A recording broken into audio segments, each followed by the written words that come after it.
Hello friends, welcome to teach me study. जैसा कि आपको पता ही है कि जो आरबीएसई ने न्यू बुक्स स्टार्ट की थी, तो हम उनको पढ़ रहे हैं। तो जो क्लास सिक्स्थ की बुक थी जिसका नाम था हमारा राजस्थान, वो हमारी कंप्लीट हो गई है। तो अब हम नेक्स्ट बुक पढ़ेंगे जो कि ज्योग्राफी की है, जिसका नाम है पृथ्वी हमारा आवास। यह भी क्लास सिक्स्थ की बुक है जो एनसीईआरटी की है। तो आज से हम ये स्टार्ट करने जा रहे हैं। इसका चैप्टर नंबर फर्स्ट है सौर मंडल में पृथ्वी। तो फ्रेंड्स, जो जो आपके लिए इम्पोर्टेंट लाइंस होगी, जो जो इम्पोर्टेंट फैक्ट्स होंगे, मैं आपको वो बता दूंगी। उससे आप अपने नोट्स प्रिपेयर कर सकते हो। तो आज हम तारे, चंद्रमा, आकाशगंगा, ग्रह, उपग्रह सभी के बारे में आज हम इस चैप्टर में पढ़ेंगे। तो सबसे पहले इसमें चंद्रमा के बारे में पढ़ेंगे। तो चंद्रमा के बारे में ये दिया हुआ है कि जो चंद्रमा है, 15 दिन तो उसकी स्थिति अलग होती है और 15 दिन उसकी स्थिति अलग होती है।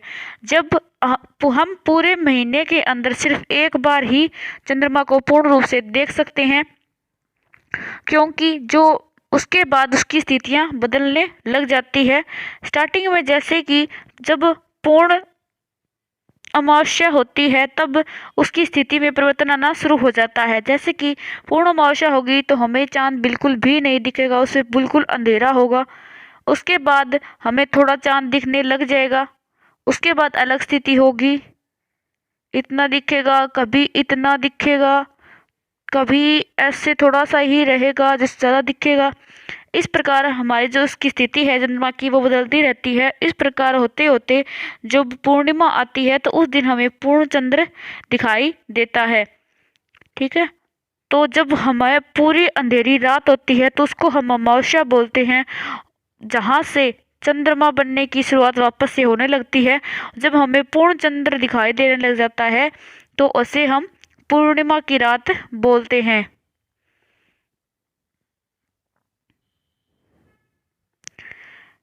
चमकीली वस्तुओं के साथ आप लगभग प्रतिदिन चंद्रमा को भी देखते हैं। यह अलग अलग समय पर अलग अलग आकार और अलग स्थितियों में दिखाई पड़ता है। आप पूर्ण चंद्र को लगभग एक महीने में एक बार ही देख सकते हैं। यह पूर्ण चंद्रमा वाली रात यानी पूर्णिमा होती है। 15 दिन के बाद आप इसे नहीं देख सकते। यह नए चंद्रमा की रात्रि या अमावस्या की होती है। ऐसी रात में अगर आसमान साफ है तो आप आसमान का अवलोकन अच्छी तरह से कर सकते हैं। सूर्य, चंद्रमा तथा वे सभी वस्तुएं जो रात के समय में आसमान में चमकती है, उन्हें क्या कहा जाता है? खगोलीय पिंड कहा जाता है। और सभी खगोलीय पिंड है, उनकी अपनी अपनी ऊष्मा और प्रकाश होता है। और कुछ ऐसे होते हैं जो दूसरे के प्रकाश से खुद चमकते हैं। कुछ खगोलीय पिंड बड़े आकार वाले तथा गर्म होते हैं। ये गैसों से बने होते हैं। इनके पास अपनी ऊष्मा तथा प्रकाश होता है, जिससे वे बहुत बड़ी मात्रा में उत्सर्जित करते हैं। इन खगोलीय पिंडों को तारा कहा जाता है। और जो सूर्य है वह भी एक तारा है। यह क्वेश्चन सीटेट में पूछा गया था। जो रात के समय में जो अनगिनत तारे चमकते हैं, लेकिन वह हमसे बहुत दूर होने के कारण हमें छोटे दिखते हैं। और जो सूर्य है वह हमारी पृथ्वी के नज़दीक है, इसलिए हमें वह बड़ा दिखता है। आपने अवश्य ध्यान दिया होगा कि कुछ दूरी से देखने पर सभी वस्तु छोटी दिखाई देती है। अत्यधिक ऊंचाई पर उड़ रहा हवाई जहाज कितना छोटा दिखाई देता है। रात्रि में आसमान की ओर देखते समय आप तारों के विभिन्न समूहों द्वारा बनाई गई विविध आकृतियों को देख सकते हैं। जो ये लाइंस हैं, ये मोस्ट इम्पोर्टेंट लाइंस है आपकी। इनमें दिया हुआ है कि जो तारों का एक समूह है जिसमें 7 तारे होते हैं, वो कुछ ऐसे ऐसे होता है। ऐसे 3 तारे ऐसे होते हैं और 4 ऐसे होते हैं। ठीक है। तो यहाँ पे जो ये जो 7 तारों का समूह है, इसको सप्तऋषि कहा गया है। तारों के विभिन्न समूहों द्वारा बनाई गई विविध आकृतियों को देख सकते हैं। ये नक्षत्र मंडल कहलाते हैं। अर्सा मेजर या बिग बियर। बिग बियर क्यों कहा जाता है कि इसकी जो आकृति है उसको एक भालू के आकार जैसी शेप दी गई है, इसलिए इसे बिग बियर कहा जाता है। बहुत आसानी से पहचान में आने वाला नक्षत्र मंडल है सप्तऋषि।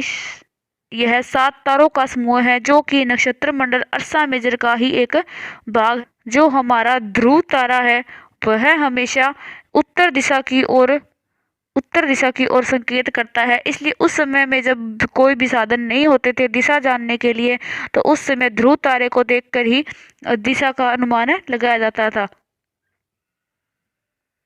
प्राचीन समय में लोग रात्रि में दिशा का निर्धारण तारों की सहायता से करते थे। उत्तरी तारा उत्तर दिशा में को बताता है, इसे ध्रुव तारा भी कहा जाता है। यह आसमान में हमेशा एक ही स्थान पर रहता है। हम सप्तऋषि की सहायता से ध्रुव तारे की स्थिति को जान सकते हैं।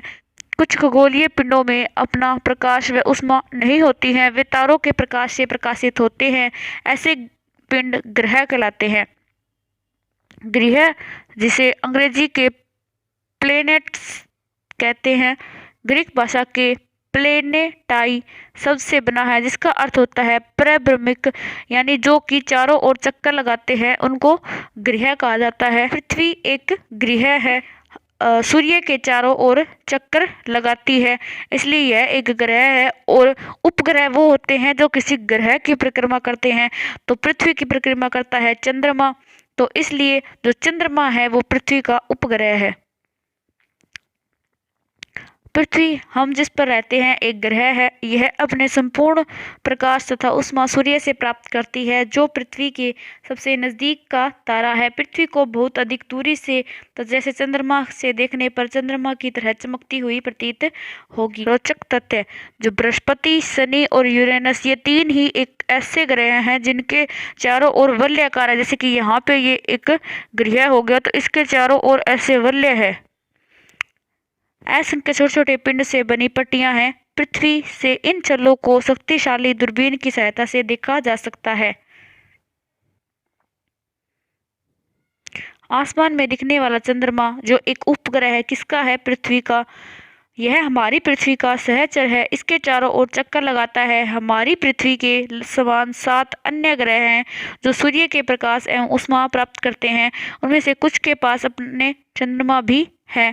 क्या आप जानते हैं पौराणिक रोमन कहानियों में सोल जो सूर्य देवता के लिए प्रयोग हुआ था, शब्द सौर शब्द का अर्थ है सूर्य से संबंधित, इसलिए सूर्य के परिवार को सौर मंडल कहा जाता है। जो सौर मंडल है उसमें पृथ्वी, सूर्य, जितने भी ग्रह, उपग्रह, सभी को सम्मिलित किया जाता है। सौर मंडल, सूर्य, 8 ग्रह, उपग्रह, कुछ अन्य खगोलीय पिंड जैसे क्षुद्र ग्रह एवं उल्का पिंड मिलकर सौर मंडल का निर्माण करते हैं। उसे हम सौर परिवार का नाम देते हैं, जिसका मुखिया सूर्य होता है। अब है सूर्य। सूर्य एक क्या है? तारा है। सूर्य सौर मंडल का क्या है? केंद्र बिंदु है। यह बहुत बड़ा है एवं अत्यधिक गर्म गैसों से बना है। इसका खिंचाव बल इससे सौर मंडल को बांधे रखता है। सूर्य सौर मंडल के लिए प्रकाश व ऊष्मा का एकमात्र स्रोत है, लेकिन हम इसकी अत्यधिक तेज ऊष्मा को महसूस नहीं करते हैं, क्योंकि सबसे नज़दीक का तारा होने के बावजूद यह हमसे बहुत दूर है। सूर्य पृथ्वी से लगभग 15 करोड़ किलोमीटर दूर है। शब्द की उत्पत्ति। ऐसे बहुत से शब्द जिनका उपयोग हम एक भाषा में करते हैं, अक्सर वे दूसरी भाषाओं से लिए गए शब्द हो सकते हैं। जैसे कि उदाहरण के लिए इसमें लिया गया है जियोग्राफी शब्द। तो जियोग्राफी शब्द है वह अंग्रेजी का शब्द है। यह ग्रीक भाषा से लिया गया है, जिसका अर्थ होता है पृथ्वी का विवरण। यह 2 ग्रीक शब्दों से मिलकर बना है, जिसमें जी शब्द का अर्थ होता है पृथ्वी और ग्राफिया का शब्द का अर्थ होता है लिखना। इस प्रकार जियो का जियोलॉजी पृथ्वी का अध्ययन, जियोमेट्री पृथ्वी का मापन, जियोऑइड पृथ्वी के आकार के अनुरूप। अब हम कुछ ग्रहों के बारे में पढ़ेंगे। हमारे सौरमंडल में कुल कितने? 8 ग्रह हैं। सूर्य से दूरी के अनुसार है, वे है बुध, शुक्र, पृथ्वी। अगर आपको ऐसे ही याद ना रहे, ये ट्रिक तो कुछ डिफिकल्ट दी हुई है, मैं आपको एक इजी सी ट्रिक बता देती हूँ जिससे आपको याद रहेंगे। तो मान लीजिए यहाँ पे हो गया ये सूर्य, तो सूर्य से दूरी के आधार पर बताना है हमें। तो हम क्या करेंगे, सबसे पहले हम बुध, जो हमारे वार के हिसाब से देखें तो बुधवार से हम लेके चलेंगे। तो स्टार्टिंग करते हैं बुधवार से।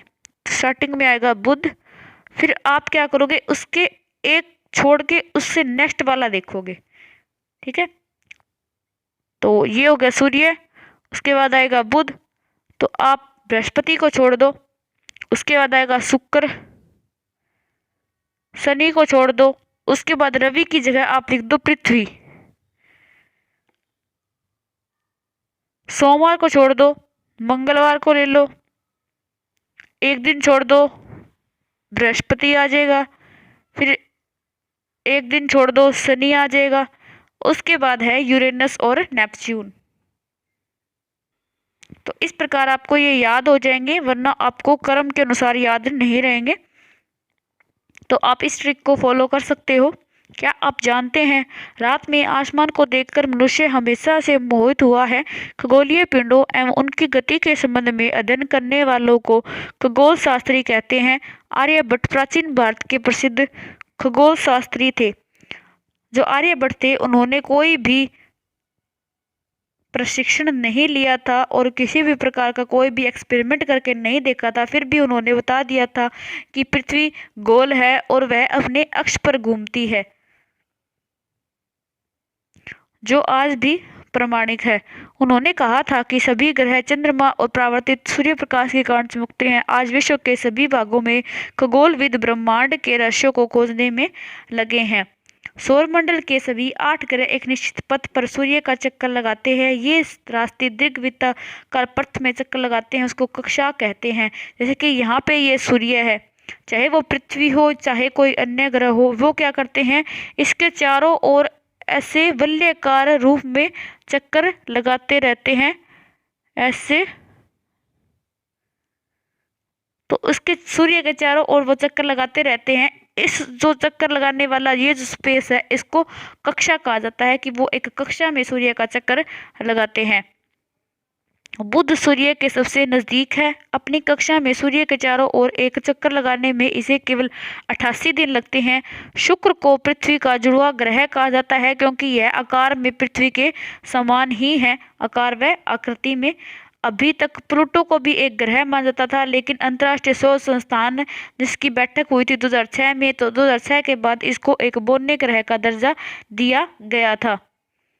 प्लूटो को एक ग्रह माना जाता था, परंतु अंतर्राष्ट्रीय खगोलीय संगठन ने अपनी बैठक अगस्त 2006 में यह निर्णय लिया कि कुछ समय पहले खोजे गए अन्य खगोलीय पिंड तथा जैसे कि सीरस और प्लूटो बोन्य ग्रह कहे जा सकते हैं।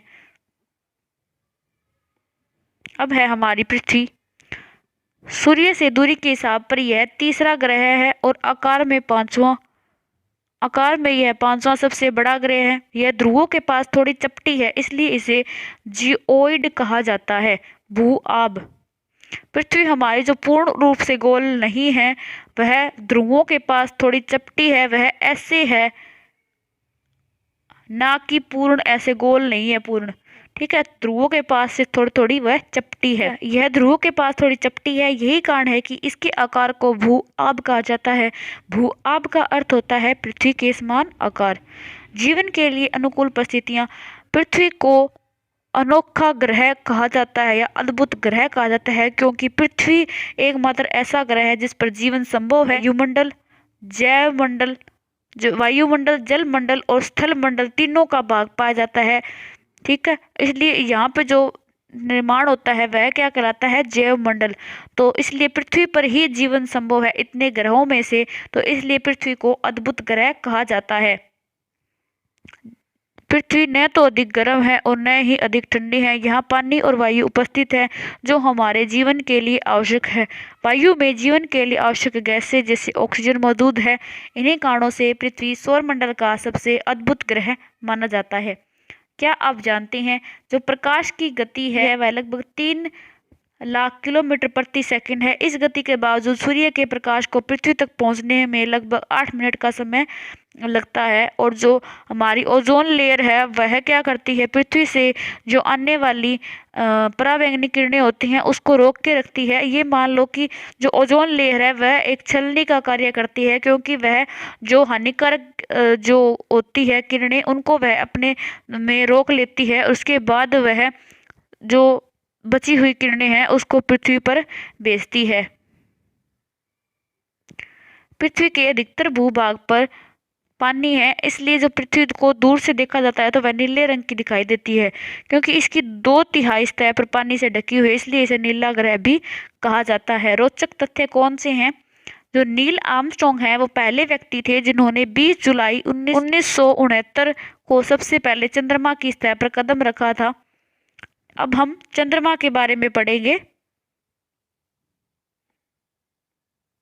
चंद्रमा, हमारी पृथ्वी के पास केवल एक ही उपग्रह है, वो है चंद्रमा। इसका व्यास पृथ्वी के व्यास का केवल 1/4 है। यह इतना बड़ा इसलिए प्रतीत होता है क्योंकि यह हमारे गृह से अन्य खगोलीय पिंडों की अपेक्षा हमारे नज़दीक पड़ता है। यह हमसे लगभग 3,84,400 किलोमीटर दूर है। जब आप पृथ्वी से सूर्य व चंद्रमा की दूरियों की तुलना कर सकते हैं। उपग्रह एक खगोलीय पिंड है जो ग्रहों के चारों ओर उसी के प्रकार के चक्कर में लगाता है जिस प्रकार ग्रह सूर्य के चारों ओर चक्कर लगाते हैं। मानव निर्मित एक पहला उपग्रह था, कृत्रिम उपग्रह था। यह वैज्ञानिकों के द्वारा बनाया गया था। इसका उपयोग ब्रह्मांड के बारे में जानकारी पता लगाने के लिए किया गया था एवं पृथ्वी पर संचार माध्यम के लिए किया गया था। इसे रॉकेट के द्वारा अंतरिक्ष में भेजा जाता है और पृथ्वी की कक्षा में स्थापित कर दिया जाता है।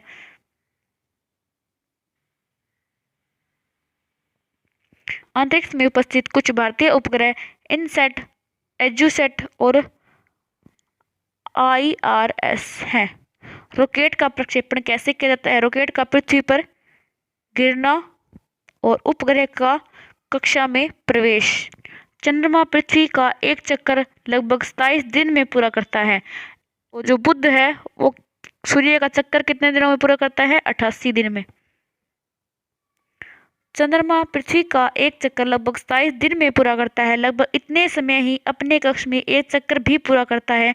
इसके परिणाम स्वरूप पृथ्वी से हमें चंद्रमा का केवल एक ही भाग दिखाई देता है। चंद्रमा की परिस्थितियों जीवन के लिए अनुकूल नहीं है। इसकी सतह पर पर्वत, मैदान और गड्ढे हैं जो चंद्रमा की सतह पर छाया बनाते हैं।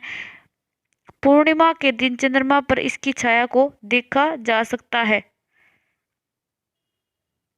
आसमान में जो असंख्य छोटे छोटे पिंड पाए जाते हैं उनको क्षुद्र ग्रह कहलाते हैं। क्षुद्र ग्रह तारों, ग्रहों, उपग्रहों के अतिरिक्त असंख्य छोटे पिंड भी सूर्य के चारों ओर चक्कर लगाते हैं।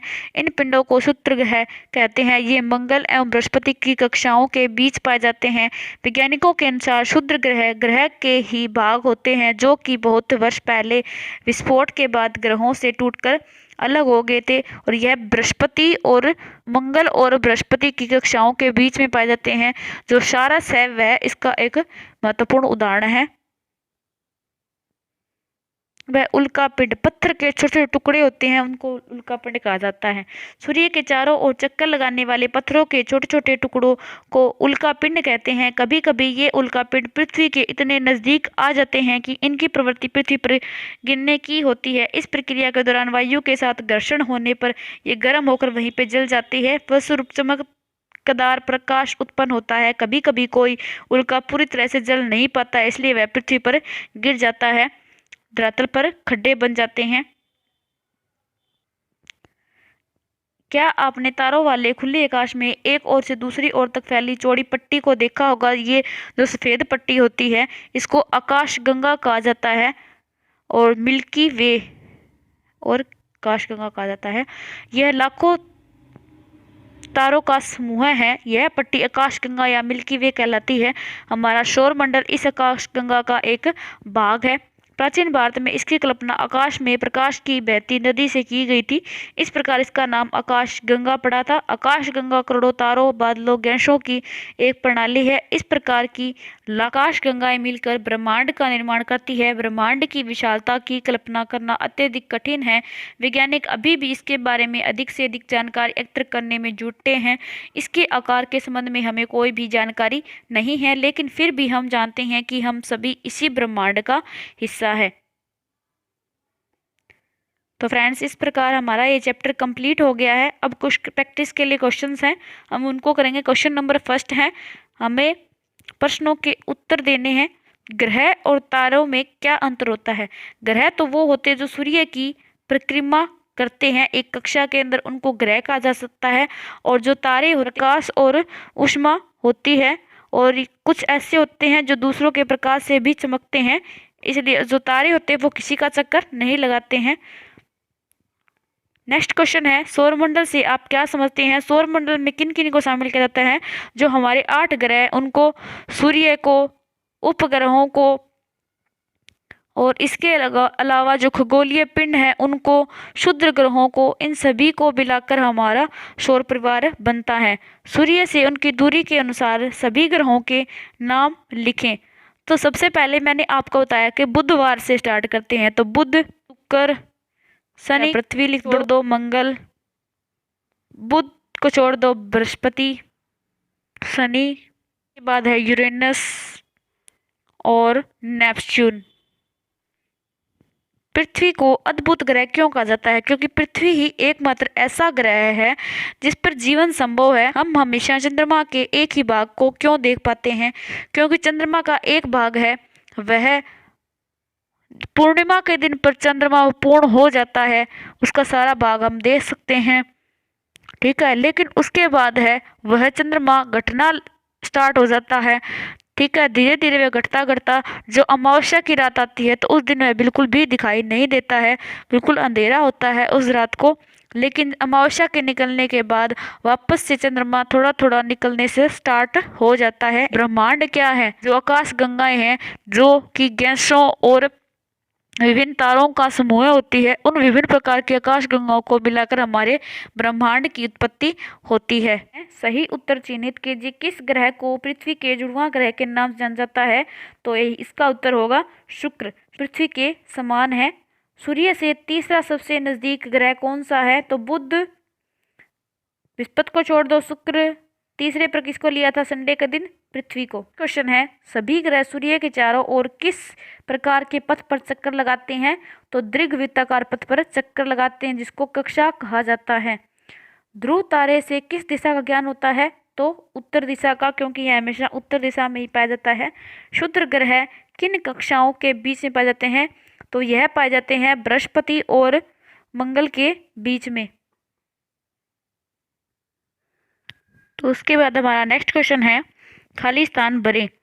नंबर 1 है, खाली स्थान का एक समूह है जो विभिन्न प्रतिरूपों या फिर आकृतियों का निर्माण करता है, उसे क्या कहा जाता है? तो जो तारों का एक समूह होता है, वह जो विभिन्न प्रकार की आकृतियों का निर्माण करता है, उसको नक्षत्र मंडल कहा जाता है। तारों की एक बहुत बड़ी प्रणाली को क्या कहा जाता है? तो फ्रेंड्स, इसे आकाश गंगा कहा जाता है। हमारा ये डायग्राम है, ये काफ़ी इम्पोर्टेंट है। आप इन सभी चीज़ों को याद रखोगे कि कौन सा ग्रह कितने दिन में परिक्रमा पूरी करता है, कौन सा कैसे कैसे है, लाइन में सबको याद रखोगे, ठीक है। ये काफ़ी इम्पोर्टेंट है। तो फ्रेंड्स, इस प्रकार हमारा ये चैप्टर कंप्लीट हो गया है। आपको मैं एक क्वेश्चन देती हूँ, जिसका उत्तर आप कमेंट सेक्शन में बताओगे मेरे को। आप ये बताओगे कि सबसे बड़ा ग्रह कौन सा है, आकार में सबसे बड़ा ग्रह कौन सा है, और कौन सा ऐसा ग्रह है जो सूर्य की परिक्रमा सबसे पहले पूर्ण करता है और कितने दिन में करता है? आप ये मेरे को बताओगे, ठीक है फ्रेंड्स। अगर वीडियो अच्छी लगी हो तो लाइक कर दीजिएगा। मिलते हैं अब नेक्स्ट वीडियो में।